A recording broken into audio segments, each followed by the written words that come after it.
Hello friends, welcome to my channel Spices of Life. இன்னைக்கு நம்ம கிருஷ்ணர் கதையில அத்தியாயம் 29 பார்க்க போறோம். வாங்க கதையை கேட்கலாம். அத்தியாயம் 29, ராச நடனம் அறிமுகம். சரத் பருவத்தின் பௌர்ணமி இரவில் ராச நடனம் நடைபெற்றதாக ஸ்ரீமத் பாகவதத்தில் கூறப்பட்டுள்ளது. முந்தைய அத்தியாயங்களில் இருந்து கோவர்த்தன பூஜை கார்த்திகை மாதத்தின் கிருஷ்ணபட்சத்தை அடுத்தும் அதன் பிறகு பிராத்ருத் வித்யா என்ற சடங்கும் நடைபெற்றதாக தெரிகிறது. அதன் பின் இந்திரனின் கோபத்தால் பெருமழையும் புயலும் வீசி கிருஷ்ணர் 7 நாட்களுக்கு நவமி வரை கோவர்த்தனகிரியை தூக்கி பிடித்தார். தசமி அன்று விருந்தாவனவாசிகள் கிருஷ்ணரின் வியத்தகு செயல்களை பற்றி பேசிக் கொண்டார்கள். மறுநாள் நந்த மகாராஜா ஏகாதசி விரதம் அனுஷ்டித்தார். மறுநாள் துவாதசி அன்று நந்தர் கங்கையில் நீராட சென்று வர்ணதேவனால் பிடிக்கப்பட்டு கிருஷ்ணரால் விடுவிக்கப்பட்டார். பின்னர் அவர் நந்த மகாராஜாவுக்கும் ஆயர்களுக்கும் ஆன்மீக ஆகாயத்தை காண்பித்தார். இவ்வாறாக சரத்கால பௌர்ணமி இரவு நிறைவு பெற்றது. ஆஸ்வின் மாதத்தின் பௌர்ணமி இரவு சரத் பூர்ணிமா எனப்படும். ஸ்ரீமத் பாகவதத்தின் படி கிருஷ்ணர் கோபியருடன் ராஜ நடனம் நிகழ்த்துவதற்காக அடுத்த சரத் பூர்ணிமா வரும் வரை ஓராண்டு காலம் காத்திருக்க வேண்டியதாயிற்று. 7 வயது இருக்கும் போது அவர் கோவர்த்தன மலையை தூக்கினார். ஆகவே ராஜ நடனம் அவரது 8வது வயதில் நடைபெற்றது. ஒரு நாட்டியக்காரர் பல நாட்டிய நங்கையரின் மத்தியில் நடனமாடுவது ராச நடனம் எனப்படும் என்பது வேத இலக்கியங்களிலிருந்து தெரிய வருகிறது. சரத்காலத்தின் பௌர்ணமி இரவன்று கிருஷ்ணர் அந்த ருதுவில் மலரும் மலர்களால், முக்கியமாக நறுமணமிக்க மல்லிகை மலர்களால் அலங்கரித்துக் கொண்டார். கோபியர்கள் தாம் கிருஷ்ணரை கணவராக அடைய வேண்டும் என்று காத்யாயனி தேவியை வழிபட்டது அவரது நினைவிற்கு வந்தது. சரத்கால பௌர்ணமி நிலவு நடனத்துக்கு மிகவும் சிறந்ததென அவர் கருதினார். அப்போது கிருஷ்ணரை கணவராக கொள்ள வேண்டும் என்ற கோபியர்கள் விரும்பியது நிறைவேறும். இந்த சந்தர்ப்பத்தில் ஸ்ரீமத் பாகவதத்தில் பகவான் அபி என்ற சொற்கள் பயன்படுத்தப்பட்டுள்ளன. முழுமுத கடவுளான கிருஷ்ணர் எந்த விருப்பத்தையும் கொண்டவர் அல்ல. ஏனெனில் அவர் 6 சிறப்புகளும் நிரம்ப பெற்றவர் என்பது இதன் பொருள். எனினும் அவர் கோபியருடன் சேர்ந்து நடனமாட விரும்பினார். பகவான் அபி என்பதிலிருந்து இது யுவர்களும் யுவதியரும் சேர்ந்தாடும் சாதாரண நடனம் அல்ல என்பது தெரிகிறது. இது பற்றி ஸ்ரீமத் பாகவதம் உபயோகிக்கும் தனிப்பட்ட சொற்களாவன யோகமாயாம் உபாசரித, அதாவது கிருஷ்ணர் கோபியரோடு நடனமாடியது யோகமாயை சார்ந்தது, மகாமாயை அல்ல. ஜட உலகில் யுவர்களும் யுவதிகளும் சேர்ந்து நடனமாடுவது புறசக்தியாகிய மகாமாயை சார்ந்தது. கோபியருடன் கிருஷ்ணர் நிகழ்த்தும் ராச நடனம் யோகமாயையின் தளத்தில் நடைபெறுகிறது. யோகமாயைக்கும் மகாமாயைக்கும் உள்ள வித்தியாசம் சைத்தன்ய சரிதாமிருத்தத்தில் தங்கத்துக்கும் இரும்புக்கும் உள்ள வித்தியாசத்தை போன்றதென்று கூறப்பட்டுள்ளது. உலோகங்கள் என்ற வகையில் தங்கமும் இரும்பும் உலோகங்களே, ஆனால் இரண்டின் தன்மைகளும் வேறானவை. அதே போல் ராச நடனம் கிருஷ்ண கோபியர் உறவும் சாதாரண யுவர்களும் யுவதிகளும் சேர்ந்தாடுவதை போன்றதாக தோன்றினாலும் தன்மையில் இவ்விரண்டும் முற்றிலும் வேறுபட்டவை. இந்த வேறுபாட்டை வைஷ்ணவர்கள் சரியாக புரிந்து கொண்டிருக்கிறார்கள். ஏனென்றால் கிருஷ்ணரின் பரமான அன்புக்கும் காமத்துக்கும் உள்ள வித்தியாசத்தை அவர்கள் அறியக்கூடியவர்கள். மகாமாயையின் தளத்தில் நடனங்கள் புலனின்பம் பெறுவதற்காக ஏற்பட்டுள்ளன. ஆனால் கிருஷ்ணர் புல்லாங்குழலை இசைத்து கோபியரை அழைத்தும் ராஜ நடனம் நிகழவிருந்த இடத்திற்கு அவர்கள் கிருஷ்ணரை திருப்திப்படுத்தும் பரமான விருப்பத்துடன் விரைந்து வந்தார்கள். சைத்தன்ய சரிதாமிருதத்தை எழுதிய கிருஷ்ணதாச கவிராஜ கோஸ்வாமி காமம் புலனின்பாற்பட்டதென்றும் காதலும் புலனின்பத்திற்காக ஏற்பட்டதென்றும், ஆனால் கிருஷ்ணரின் விஷயத்தில் இது பொருந்தாதென்றும் விளக்கியிருக்கிறார். அதாவது சொந்த புலனின்பத்துக்காக நடைபெறும் செயல்கள் ஜட செயல்கள் என்றும், கிருஷ்ணரின் திருப்திக்காக ஆற்றப்படும் செயல்கள் ஆன்மீக செயல்கள் என்றும் கருதப்படுகின்றன. எந்த தளத்தில் நடைபெறும் செயலும் புலந்திருப்தி இடம்பெறுகிறது. ஆனால் ஆன்மீக தளத்தில் புலந்திருப்தி முழுமுத கடவுளான கிருஷ்ணருக்காக ஏற்படுகிறது. உதாரணமாக ஜடத்தளத்தில் வேலைக்காரன் எஜமானரின் புலந்திருப்திக்காக வல்லாமல் தன் சொந்த புலந்திருப்திக்காக செயல்படுகிறான். வேலைக்கான ஊதியம் நிறுத்தப்பட்டு விட்டால் வேலைக்காரன் எஜமானனுக்கு வேலை செய்ய மாட்டான். அதாவது எஜமானனுக்கு வேலை செய்பவன் தன் சொந்த புலந்திருப்திக்காக செயல்படுகிறான். ஆன்மீக தளத்தில் சேவை செய்பவன் ஊதியம் இல்லாமல் கிருஷ்ணருக்காக சேவை செய்கிறான். எல்லா சூழ்நிலைகளும் அவன் தொடர்ந்து வேலை செய்கிறான். கிருஷ்ண உணர்வுக்கும் ஜட உணர்வுக்கும் உள்ள வித்தியாசம் இதுவே. கோபியருடன் கிருஷ்ணர் ராஜ நடனம் ஆடிய போது அவருக்கு வயது 8. அப்போது பல கோபியருக்கு மனமாகி இருந்தது. அந்நாட்களில் இந்தியாவில் பெண்களுக்கு சிறு வயதிலேயே திருமணம் ஆகிவிடும். 12 வயதில் பெண்கள் குழந்தை பெற்றதும் உண்டு. இந்நிலையில் கிருஷ்ணரை கணவராக அடைய விரும்பிய கோபியர் எல்லாம் திருமணமானவர்கள் என்றாலும் கிருஷ்ணர் தமக்கு கணவராக கிடைப்பார் என்று அவர்கள் தொடர்ந்து நம்பிக்கொண்டிருந்தார்கள். கிருஷ்ணரிடம் அவர்கள் கொண்டிருந்த காதல் கள்ள காதல் ஆகும். கிருஷ்ண கோபியர் காதல் தொடர்பு பரகிய ரச எனப்படும் மணமானோ ஆணோ பெண்ணோ மற்றொரு மனைவியையோ கணவனையோ பெற விரும்புவது பரகிய ரச எனப்படும். உண்மையில் கிருஷ்ணர் எல்லோரின் கணவரும் ஆவார். ஏனெனில் அவரே உன்னத ஆளுநர். அவர் தமக்கு கணவராக வாய்க்க வேண்டும் என்று கோபியர்கள் விரும்பினார்கள். ஆனால் நடைமுறையில் அவர் எல்லா கோபியரையும் மனம் செய்து கொள்வது சாத்தியமாய் இருக்கவில்லை. ஆனால் கிருஷ்ணரை தம் உன்னத கணவராக அடைய வேண்டும் என்று அவர்கள் விரும்பியதால் கோபியருக்கும் கிருஷ்ணருக்கும் இடையேயான உறவு பரகிய ரச எனப்படும். இந்த பரகிய ரச ஆன்மீக ஆகாயத்தில் உள்ள கோலோக விருந்தாவனத்தில் எப்போதும் உள்ளது. ஏனெனில் ஜட உலகில் உள்ள பரகிய ரசத்தில் காணப்படும் மதிமயக்கம் கோலோக விருந்தாவனத்தில் காணப்படும் பரகிய ரசத்தில் இல்லை. ஜட உலகில் பரகிய ரசம் வெறுக்கத்தக்கது. ஆனால் ஆன்மீக உலகில் அது கிருஷ்ணருக்கும் கோபியருக்கும் இடையிலான மகோ உன்னத உறவு. அங்கு கிருஷ்ணருடனான வேறு பல உறவுகளும் உள்ளன. எஜமான, சேவகன், நண்பர்கள், நண்பன், பெற்றோர், குழந்தை, காதலன், காதலி, இந்த ரசங்களில் எல்லாம் பரகிய ரசம் மிக சிறந்ததாக கருதப்படுகிறது. இந்த ஜட உலகம் ஆன்மீக உலகின் திரிபடைந்த பிரதிபிம்பம் ஆகும். இது குளக்கரையில் நிற்கும் மரத்தின் பிரதிபிம்பம் குளத்து நீரில் தெரிவதை போன்றது. மரத்தின் உச்சி பிரதிபிம்பத்தின் மிக கீழே உள்ள பகுதியாக காட்சியளிக்கும். அதுபோல் பரகிய ரசம் ஜட உலகில் பிரதிபலிக்கப்படும் போது வெறுக்கத்தக்கது. எனவே கிருஷ்ணர் கோபியரோடு ராச நடனத்தை ஜட உலகில் மக்கள் பின்பற்றும் போது அவர்கள் பரமான பரகிய ரசத்தின் திரிப்படைந்த வெறுக்கத்தக்க பிரதிபிம்பத்தை அனுபவிக்கிறார்கள். ஜட உலகில் இந்த பரமான பரகிய ரசத்தை அனுபவிப்பது சாத்தியமல்ல.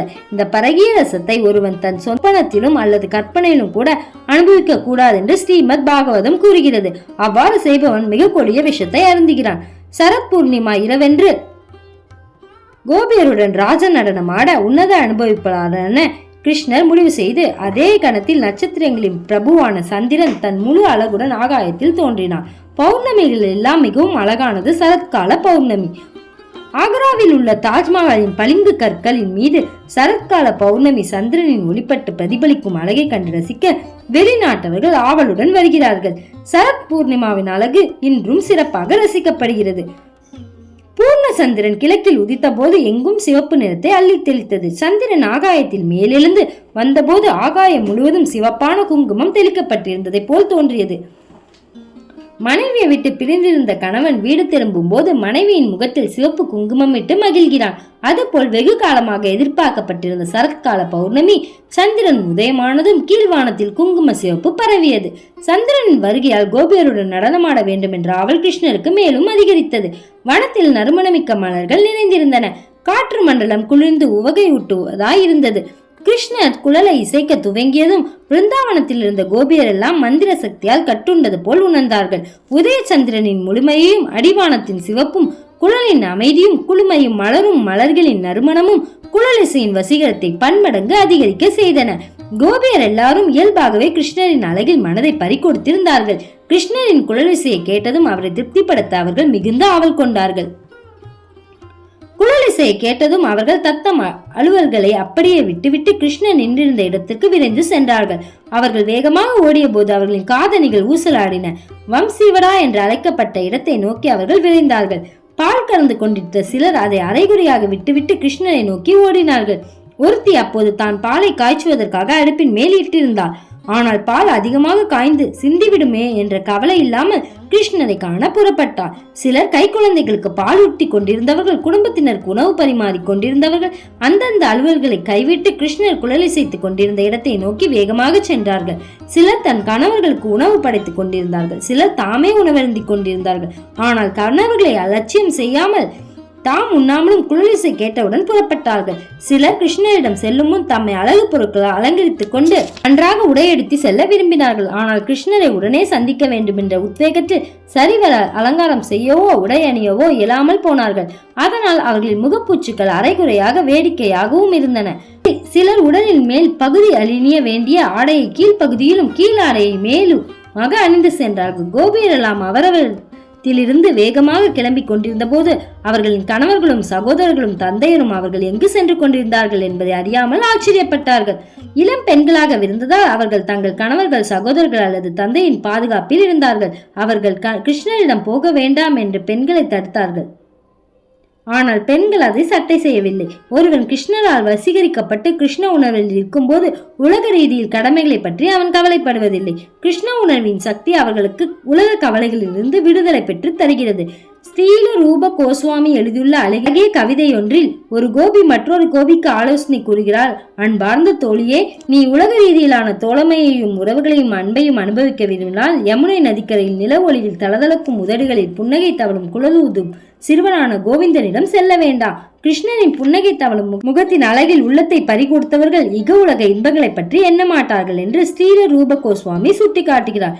இது கிருஷ்ண உணர்வில் முன்னேறி இருப்பவனுக்கான அடையாளம். கிருஷ்ண உணர்வில் முன்னேறி இருப்பவன் இக உலக நடவடிக்கைகளில் மனம் கொள்ளாமல் புலன் இன்பங்களை தவிர்த்திருக்க வேண்டும். சில கோபியர்கள் கிருஷ்ணனிடம் செல்ல விடாமல் அவர்களின் கணவர்கள் வலுக்கட்டாயமாக வீடுகளில் அடைத்து வைத்தார்கள். கிருஷ்ணனிடம் செல்ல முடியாமல் அவர்கள் கண்களை மூடியபடி கிருஷ்ணனின் பரமான உருவத்தை தியானித்திருந்தார்கள். கிருஷ்ணரின் வடிவம் ஏற்கனவே அவர்கள் மனங்களில் பதிந்திருந்ததால் யோக நிலையை எளிதில் எய்தினார்கள்.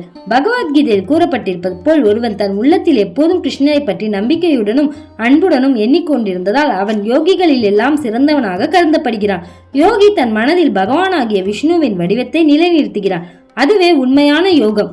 எல்லா விஷ்ணு தத்துவங்களின் மூல வடிவம் கிருஷ்ணர். வீடுகளில் அடைக்கப்பட்டிருந்த கோபியர் கிருஷ்ணரிடம் நேரில் செல்ல இயலாமல் பக்குவமடைந்த யோகிகளைப் போல் அவரை தியானிக்கலானார்கள். கட்டுண்ட உயிர்வாளிகள் பயன் கருதிய செயல்களால் ஏற்படும் விளைவுகள் இருவகைப்படும். பாவச் செயல்களில் ஈடுபட்டிருப்பவர்கள் துன்பம் அடைகிறார்கள். நற்செயல்களை புரிபவர்கள் இக உலக நலன்களை பெறுகிறார்கள். இந்த இரு நிலைகளிலும் அனுபவிப்பவர்கள் அல்லது துன்பப்படுபவர்கள் ஜடவியற்கையில் கட்டுண்டிருக்கிறார்கள். கிருஷ்ணரின் கோபிய அன்பர்கள் கிருஷ்ணரை தேடி வருபவர்கள் பல்வேறு வகையை சேர்ந்தவர்கள். அவர்கள் பெரும்பாலானவர்கள் கிருஷ்ணருடன் நிரந்தர தொடர்புடையவர்கள். பிரம்ம சம்ஹிதையில் கூறப்பட்டிருப்பது போல் ஆனந்த சின்மய ரசப்பிரதி பாவிதாபி. ஆன்மீக உலகில் கிருஷ்ணரின் சகாக்கள், குறிப்பாக கோபியர்கள், பகவானாகிய கிருஷ்ணரின் ஆனந்த சக்தியின் தோற்றங்கள். அவர்கள் ராதாராணியின் வியாபகங்கள். ஆனால் பௌதிக உலகின் சில பிரபஞ்சங்களில் கிருஷ்ணர் தம் லீலைகளை போது அவரது நிரந்தர சகாக்களை தவிர பூவுலகில் அந்நிலைக்கு உயர்த்தப்பட்டவர்களும் காணப்படுகிறார்கள். ஜட உலகில் கிருஷ்ணருடன் அவரின் லீலைகளும் பங்கேற்ற கோபியர்கள் சாதாரண மானுட நிலையில் இருந்து வந்தார்கள். அவர்கள் பலன் கருதிய செயலால் கட்டுண்டவர்கள். ஆனாலும் கிருஷ்ணரை சதா தியானித்துக் கொண்டிருந்ததால் கர்மத்தின் விளைவுகளில் இருந்து விடுபட்டவர்கள். கிருஷ்ணரை காண முடியாமல் அவர்கள் அனுபவித்த தாபங்களால் ஏற்பட்ட துயரம் எல்லா பாவங்களில் இருந்தும் அவர்களை விடுவித்து அவரை காணாத போது அவரிடம் அவர்கள் கொண்டிருந்த பரமான அன்பு காரணமாக அவர்கள் அடைந்த பரமானந்தம் உலகில் அவர்கள் காற்றிய நற்செயல்களின் விளைவுகளில் இருந்து அவர்களை விடுவித்தது. பாவச் செயலும் நற்செயலும் கட்டுண்ட ஆத்மா மீண்டும் பிறப்பதற்கான காரணங்களாய் அமைகின்றன. ஆனால் கிருஷ்ணரை தியானித்த கோபியர் இவ்விரு நிலைகளையும் கடந்து புனிதமடைந்து அவரது ஆனந்த சக்தியின் வியாபங்களான கோபியரின் நிலைக்கு உயர்த்தப்பட்டார்கள். காதலராக கிருஷ்ணரை தம் மனதில் இருந்த கோபிய ஜடவியற்கையின் அவர்கள் செய்த பலன் கருதிய செயல்களின் விளைவுகளிலிருந்து விடுபட்டிருந்தார்கள். ஜட உலக கர்மங்களின் விளைவு அவர்களை பாதிக்கவில்லை. அவர்களில் சிலர் ஜடவியற்கையின் முக்குணங்களில் பெற்ற உடல்களை உடனே நீத்தார்கள். ராஜ நடனத்தில் கிருஷ்ணரோடு பங்கு பெற்ற கோபியரின் நிலையை சுகதேவ கோஸ்வாமி விளக்கியதை பரிஷித் மகாராஜா கேட்டு மகிழ்ந்தார். சில கோபியர் கிருஷ்ணரை காதலராக மனதில் இருந்து ஜட உலக நிலைகளான ஜனன மரணத்தில் இருந்து விடுபட்டவர்களான கேட்டதும் பரிஷித் மகாராஜா கூறினார், கிருஷ்ண முழுமுத கடவுள் என்பதை கோபியர்கள் அறியார்கள். அவர்கள் அவரை ஒரு அழகிய சிறுவனாக கருதி காதலர்களாக எண்ணினார்கள். எனவே அவர்கள் அவரை காதலராக ஏற்றதால் மட்டும் ஜட நிலையிலிருந்து விடுபட்டது எப்படி? இங்கு கிருஷ்ணரும் சாதாரண உயிர்வாளிகளும் தன்மையில் ஒன்றானவர்கள் என்பதை நினைவிற்கொள்ள வேண்டும். சாதாரண உயிர்வாளிகள் கிருஷ்ணரின் அம்சங்கள் ஆகையால் பிரம்மனும் ஆவார்கள். ஆனால் கிருஷ்ணர் உன்னத பிரம்மன். இப்போது கிருஷ்ணரை தியானித்துக் கொண்டிருப்பதால் மட்டும் பக்தன் ஜட கர்மங்களின் விளைவுகளில் இருந்து விடுதலை பெற முடியுமானால் வேறொருவரை தியானிப்பவர்களும் ஏன் விடுதலை பெறக்கூடாது என்பது கேள்வி. ஒருவன் தன் கணவரையோ மகனையோ பற்றி எண்ணிக்கொண்டிருந்தாலும் அல்லது ஒரு உயிர்வாளி மற்றொரு உயிர்வாளியை பற்றி எண்ணிக்கொண்டிருந்தாலும் எல்லா உயிர்வாளிகளும் பிரம்மனாகையால் அவர்களும் ஏன் முக்தி பெறுவதில்லை? இது புத்திசாலித்தனமான கேள்வி. ஏனெனில் நாத்திகளும் கிருஷ்ணரை நகல் செய்கிறார்கள். இந்த கலியுகத்தில் பல போக்கிரிகள் தம்மை கிருஷ்ணருக்கு சமமான மேன்மையுடையவர்கள் என்று பிரகடனம் செய்து கொண்டு தம்மை தியானித்தால் கிருஷ்ணரை தியானித்ததற்கு சமானம் என்று கூறி மக்களை ஏமாற்றுகிறார்கள். இப்படிப்பட்ட அசுர்களான போலிகளை கண்மூடித்தனமாக பின்பற்றுபவர்கள் சந்திக்க நேரிடும் அபாயத்தை மனதில் கொண்டு பரிஷித் மகாராஜா இக்கேள்வியை கேட்டார். அதிர்ஷ்டவசமாக ஒரு சாதாரண மனிதனையும் கிருஷ்ணரையும் பற்றி எண்ணிக்கொண்டிருப்பது சமமான செயல்கள் அல்லவென்று அப்பாவி மக்களுக்கு எச்சரிக்கும்படியாக ஸ்ரீமத் பாகவதத்தில் இது பற்றி கூறப்பட்டுள்ளது. தேவர்களை தியானிப்பது கிருஷ்ணரை தியானிப்பதற்கு ஒப்பாகாது. விஷ்ணு, நாராயணர் அல்லது கிருஷ்ணரையும் மற்ற தெய்வங்களையும் சமமாக கருதுபவன் பாசன்ட் அதாவது அயோக்கியன் என்று விஷ்ணு தந்திரம் எனும் நூல் எச்சரிக்கிறது. பரீட்சித் மகாராஜாவின் கேள்வியை கருத்தில் கொண்டு சுகதேவ கோஸ்வாமி கூறினார், அன்பான அரசனே, இந்த கேள்விக்கான விட இந்த சம்பவத்துக்கு முன்பாகவே அளிக்கப்பட்டுள்ளது. நீ ஏன் இவ்வளவு மறதி உள்ளவனாக இருக்கிறாய்? ஆன்மீக குருவானவர் எப்போதும் உயர்ந்த நிலையில் இருப்பராவர்.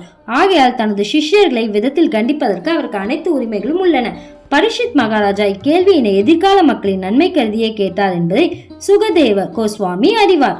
பின்னர் சுகதேவ கோஸ்வாமி சிசுபாலன் முக்தி அடைந்தது பற்றி பரீட்சித் மகாராஜாவுக்கு நினைவூட்டினார். சிசுபாலன் எப்போதும் கிருஷ்ணரிடம் பகைமை கொண்டிருந்ததால் கிருஷ்ணர் அவனை கொன்றார். கிருஷ்ணர் முழுமுத கடவுள் ஆகையால் அவரை கண்டதாலேயே சிசுபாலன் முக்தி அடைந்தார். பகைமை கொண்டுள்ளவன் கூட கிருஷ்ணரிடம் மனதை நிலைநிறுத்தியதால் முக்தி பெற்றான் என்றால், கிருஷ்ணரிடம் காதல் கொண்டு எப்போதும் அவரையே எண்ணிக்கொண்டிருக்கும் கோபியரை என்னவென்பது? பகைவர்களுக்கும் நண்பர்களுக்கும் சற்றேனும் வித்தியாசம் இருக்க வேண்டும். கிருஷ்ணரின் பகைவர்கள் ஜடமாசுகளிலிருந்து விடுபட கூடுமானால் கோபியர்களை போன்ற நண்பர்கள் நிச்சயமாக முக்தி பெற்று அவருடன் இருப்பார்கள்.